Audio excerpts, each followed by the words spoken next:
And we're live. Welcome to another episode of Drill Down Dialogue. I'm Stephen Nance, Vice President of Drill Down Solution. And I'm joined here with Gabe Hofmann from the Dental Efficiency Guy, where he and his business, they elevate efficiency and transform challenges into profit and joy. I don't know about you, but those are two things that are near and dear to my heart, profit and joy. Well, Gabe, how are you? I'm great. I'm great. I'm happy to be here. Good to see you again, Stephen, and thanks for having me. Yeah, I'm excited about our conversation because it sounds like, as we were talking just a minute ago about what you can do in looking at the numbers and really transforming the information into a plan of action. This is what our clients want. They want to increase their profits. We help them save on taxes and we show them the numbers and we'll talk through as needed. But really, I think what you do is really getting more into the weeds of how you can or how they can really boost their profits and increase efficiency. So let's talk first. Just give us a little bit of a refresher on your professional background and how you got into this space. Yeah, thank you, Stephen, and I will share that excitement, that passion for the numbers as well, right?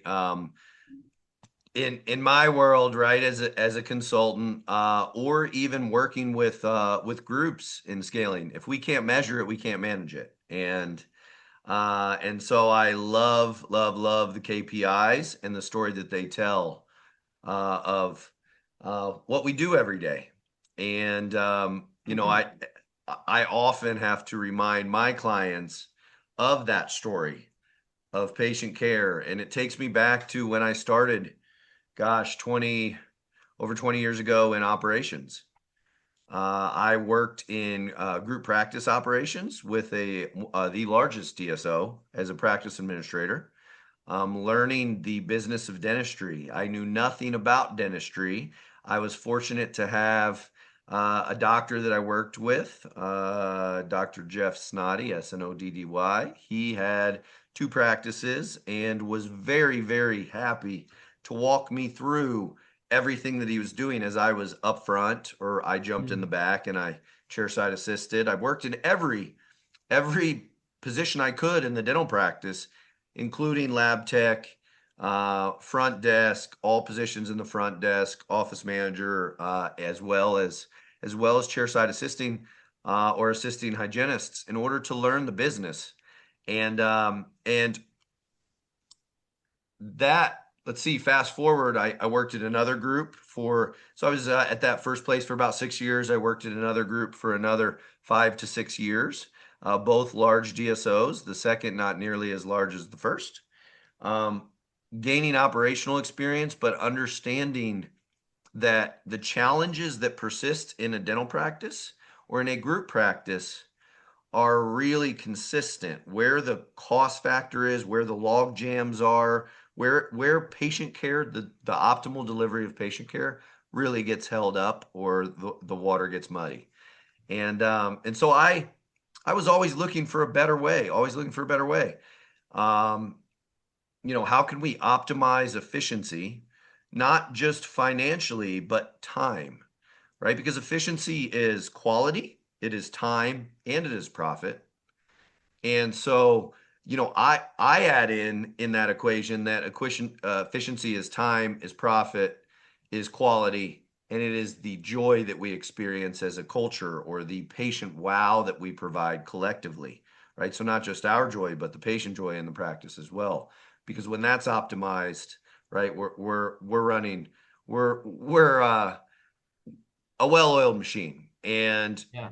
and that was always the journey of, whether it was technology that could improve our, give us more time or reduce our time and allow us to spend more time on patient care, or was it putting in streamlining and simplifying systems, training team members, processes that allow us to be more efficient? And so, fast forward, I was a partner in a group of 6 multi-specialty locations. And so building those from the ground up, we had removable labs. and then the multi-specialty. And so I learned quite a bit about specialty schedules as well as general schedules and integrating those as well as the lab operations and how to have efficient lab operations in practice and the value it brings to patients. So that was my journey in operations, Stephen, and I began coaching or consulting with friends on various challenges or projects or just opportunities, and now do that full time in both one-on-one as well as the group space. And Okay.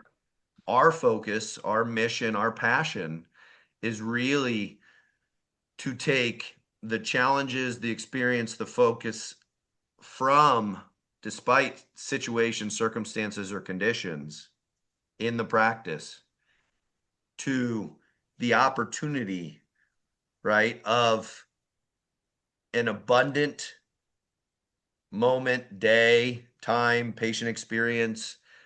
And when we are able to change our mindset to understand the opportunity, both within ourselves as well as in the practice, we can put the systems and processes in place.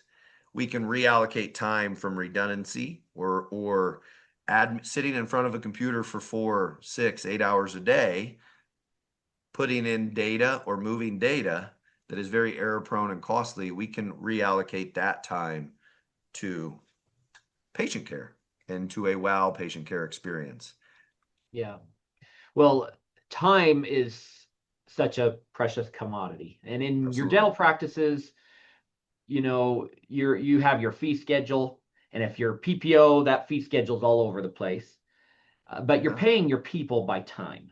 Your hygienists, your assistants, your other office staff. Generally, they're getting paid by the hour, and you really have to focus on the time aspect. And then when you talk about maybe the non-monetary aspects of quality of life, time is such a huge factor there. So let's drill down into this dialogue a little bit. Beautiful. Yeah. What are some of the main problems that you said that a lot of there's a lot of reoccurring main backlogs or problems that you've seen from practice to practice. What are kind of maybe the top three or top two that you're seeing? Absolutely. And when you mentioned time, Stephen, before I jump into that, and you mentioned wages, right? As you know very well, that is the single largest expense or variable expenditure in on P&Ls on a monthly basis. So while we want to pay our team members, pay them well, and have them produce, it's very important that you know their time or their wages are a fraction of the top line, and ultimately Yep. they translate to the bottom line. So to do that, to answer your question, many times that starts at the phone, and we spend so much money on driving patients into the door, Yep.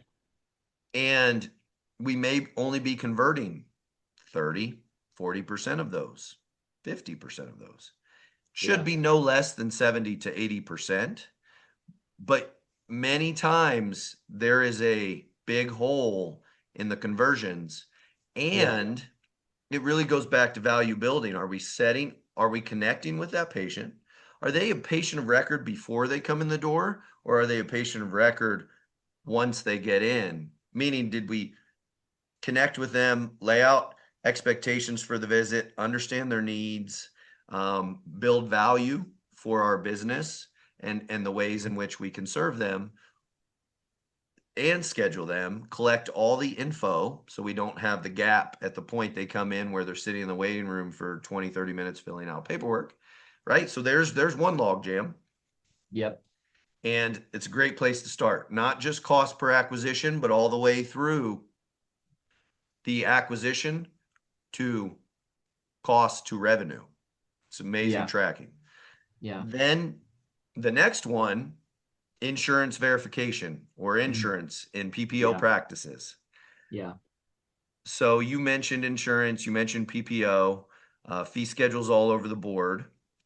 Many times the data is incorrect when being put in, right? Yeah. We're pulled in 20 different directions in the front desk, especially in a busy PPO practice. We have patients coming in, we have the phone ringing, we have the back patients coming in to check out, coming up to check out, the back needing something, questions, all the different ways in which we are pulled.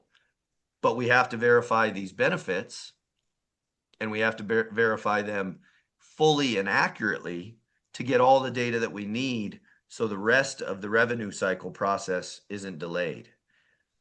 And so what happens many times, again, sitting in that seat, seeing it, living it, in operations, I would see that we would get some of the information, Stephen, but we wouldn't get all of the information. If we're just checking eligibility and we're not getting full coverage, and we're assigning a plan, that plan may not be 100% of the data for that employer group or that specific patient. And so what that does is then have all these holes, right? That means we're presenting a treatment plan that is inaccurate. And then we do that treatment, we submit the claim isn't approved because we didn't have some aspect of data on the full coverage, or we have a big write-off as a result of now an inaccurate treatment plan. So you can see where this becomes a massive, not only cost structure, but big expense, and it's incorrect data. So it's really vitally important to get all that information on the front end. And so for me, now with technology, whether you outsource or you implement a system, instead of having a person who is pulled in many directions, pull all of your insurance data on a daily basis, if you can, there are ways in which you very efficiently can either outsource insurance verification to get all co-insurance amount, frequencies, limitations, exceptions, fee schedules, and swaps, or even automated robotic process automation, which can grab that data on every single patient for you, including not just PPO, but Medicaid as well, which also reduces the risks for any practices that are taking Medicaid for having incorrect data or treatment planning incorrectly. And so that is, and the reason I mentioned that, or I spent a little more time on that, because the rest of revenue cycle, if we're getting all of the data on the front end correctly, it's going to avoid 3 expenses thereafter. So not only the incorrect data, and I mentioned the write-off, what about the audit before we can submit the claim correctly? So there's the time and the expense there. Then when it doesn't come back or it's not approved the first time, then we're having to reapply or maybe reattach or spend time on the audit level.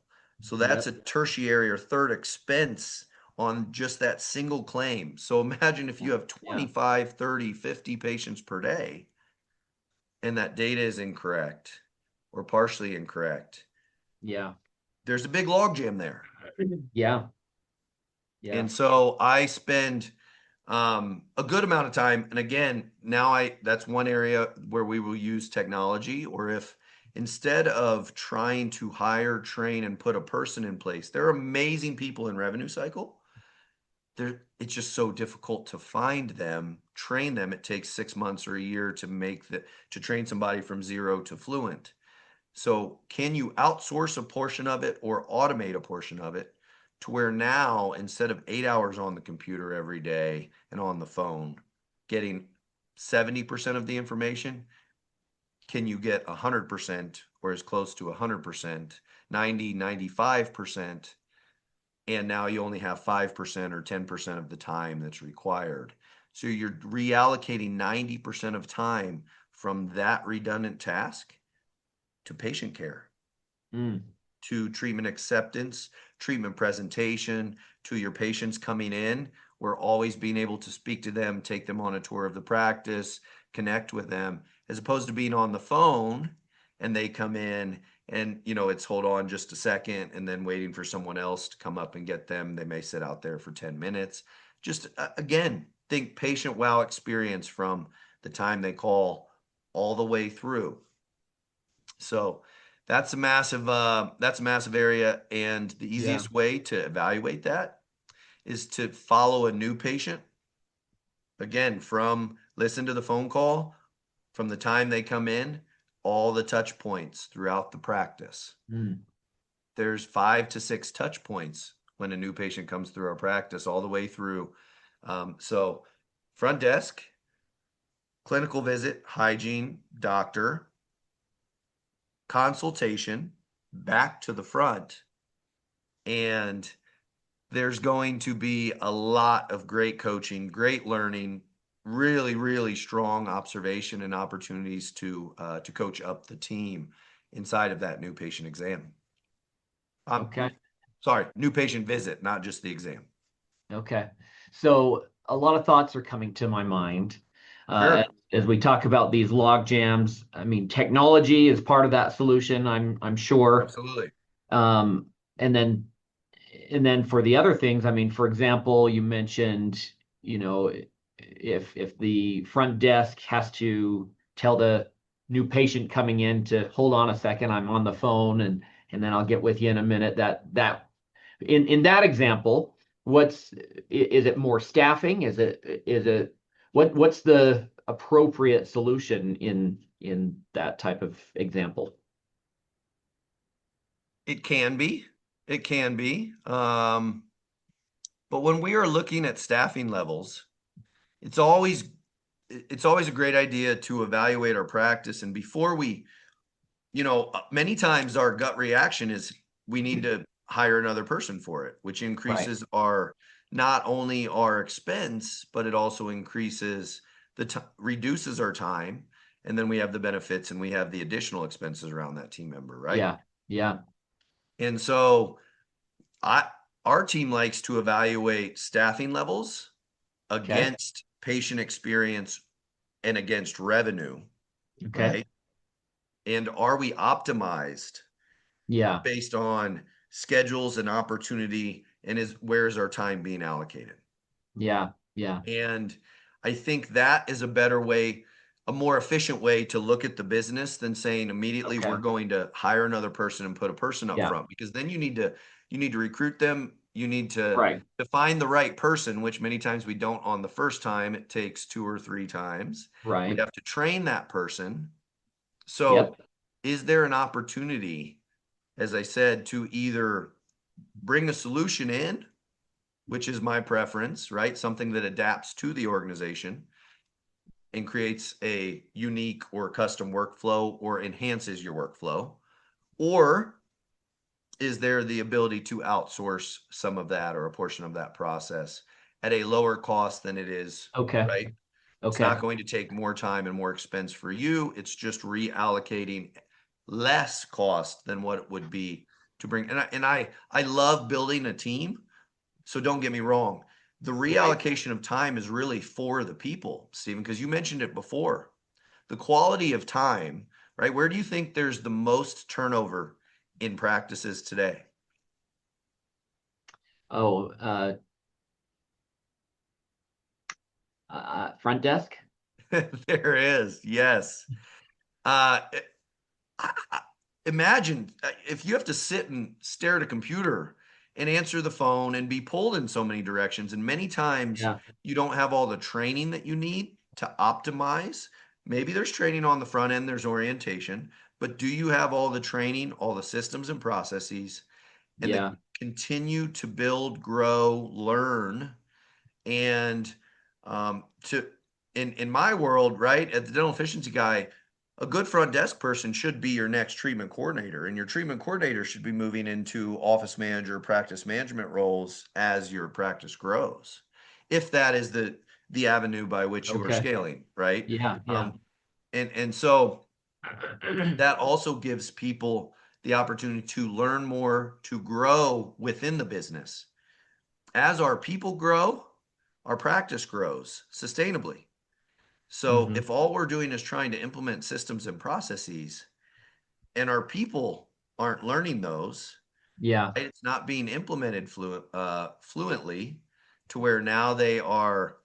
So that's consistency and accountability, which is really the basis for growth and leadership. But and that's really the other side of coaching that I think is really, really valuable when you look at not just driving your top line, but understanding how to do it sustainably, right? And the key is the systems and processes aren't driving the key performance indicators, right? The numbers that we look at in the business, the key behaviors or the KBIs, Mm, the things, the actions that we take together, right? yeah. Think of the workflow of patient care delivery. That is what drives in our communication. Those key behaviors sustainably drive the KPIs that we track. Yeah. And so, are we just coaching to the KPIs, that number? Or are we coaching to, are we building our team up, putting things in place that are going to build the behaviors that drive those? Because that's really how Yeah. we change behavior. Those behaviors sustainably grow the top line. And obviously, as we know, right, if we grow the top line, a dollar saved on the expense line is a dollar earned in profit. Yep. A dollar, what is it? Every average of 40 cents for every dollar earned on the revenue, or somewhere around there, with variance, is going to 40 cents is going to be gross profit or net profit, depending upon your practice. So it's easier in the practice once you have optimized expenses. It's much easier to drive revenue, right? Add 2 patients or add, you know, 250 or $2,000 a day, right? By filling our schedules or filling or optimizing our schedules, than it is to reduce expenditures by 20% in a lot of cases or a lot of Yeah. practice. Yeah. Yeah. And that's not to say that there aren't opportunities to reduce Yep. expenditures, but within limits, right? So Yep. just because an expense line that should be 6% is 8% or 10%,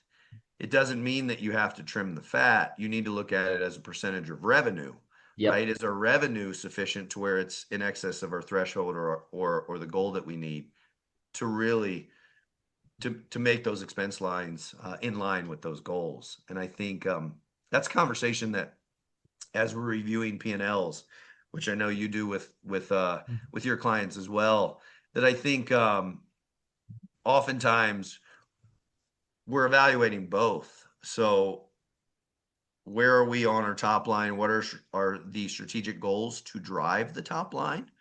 But again, how are we going to do that efficiently? Just saying we're going to add 30% in revenue and then not putting actions in place that are going to get us there. Does it apply to hygiene? Does it apply to doctor Yep. side? And then specifically, what are we Yeah. going to do? Are we going to evaluate the schedule on a daily basis? What is our recall or our recare strategy going to be sustainably to increase our revenue? And then what is our new patient journey or our treatment acceptance, right? Are we tracking the treatment acceptance? Can we elevate our new patient acceptance? Instead of our annual patient value being $1,500 or $1,600, can it be $2,200 per patient, right? And so by understanding the numbers, those numbers tell the story of what we are doing on a daily basis, but Yeah. but really those numbers give us the knowledge to make adjustments to the actions. And that's what I love. It's why we love coaching, because when we can help you to see a sustainable way, right? A simpler way or a streamlined way to implement something. How do you eat an elephant? One bite at a time, right? Hmm. And many times in practice, we get, and I lived this when I was in group practice. It's easy to get paralyzed by, we want to drive the top line, but it's not translating to the bottom line. And looking at the entire Yeah. elephant and just being somewhat paralyzed or overwhelmed by, how are we going to do this? And Yeah. so, we break it down to some really key measurable ways, again, with communication, a 5-step, really simple to learn 5-step process for patient handoffs that not only improve patient case acceptance, but they keep us from dropping the ball on scheduling and getting patients back for 2 appointments every time, right? So they improve recall strategy because every patient is then scheduled for both hygiene as well as doctor side. Okay. So that's just a thorough example of the key behaviors and where coaching can really help you to put those behaviors in place that drive the KPIs, the key Yeah. performance indicators. Yeah. I like that a lot. What's your take on AI? Is it going to be the saving grace? Is it the saving grace already? Is it a threat? What's your take on the current state of AI in dental practices? I'm really glad you asked me that question. I know you know this about me, Stephen. I am a thorough proponent of AI is here. It Yeah. is absolutely here. And I understand people have fear about it, but can we change our mindset to understand that the business of dentistry or life, right? It's really about human to human contact, which AI cannot replace.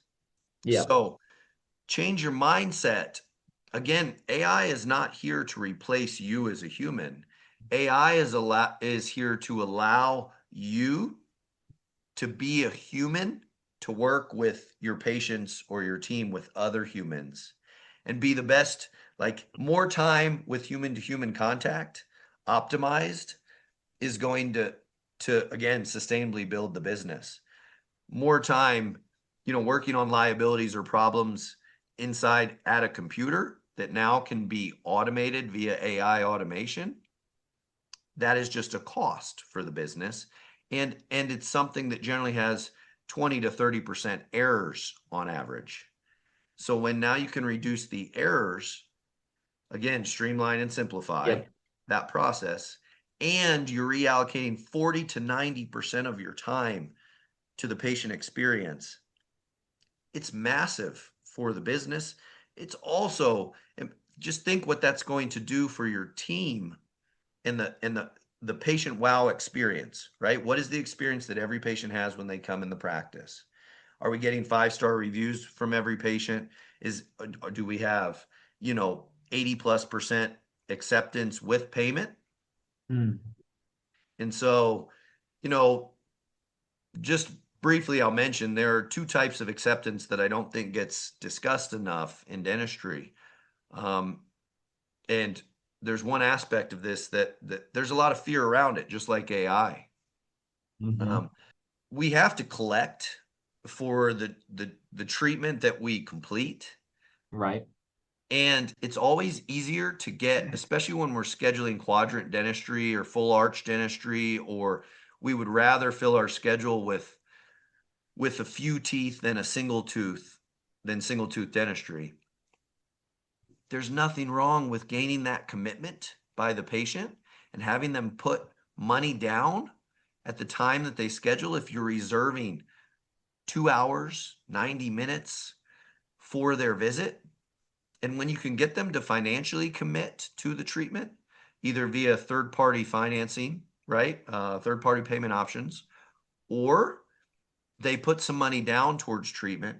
And I'm not talking about just a prophy, like a recall, a visit, hygiene recall. But if you're scheduling a lot of time on doctor's side, get money down and then you have treatment Yeah. acceptance with appointment and payment.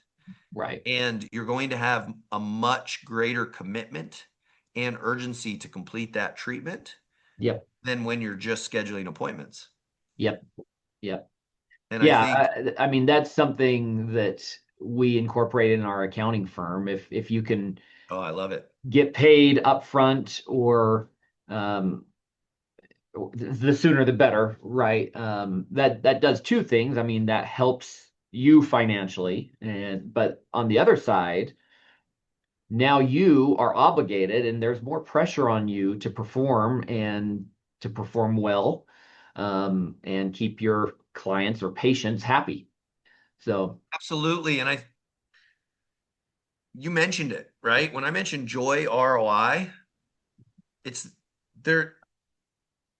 We have that as a team, but that is the reason a happy paying patient who repeats and refers is the yep, product of dentistry, yep, right? And if everyone is aligned on that purpose every day, then with each and every patient, then we'll continue to drive the top line, you know, weekly, monthly.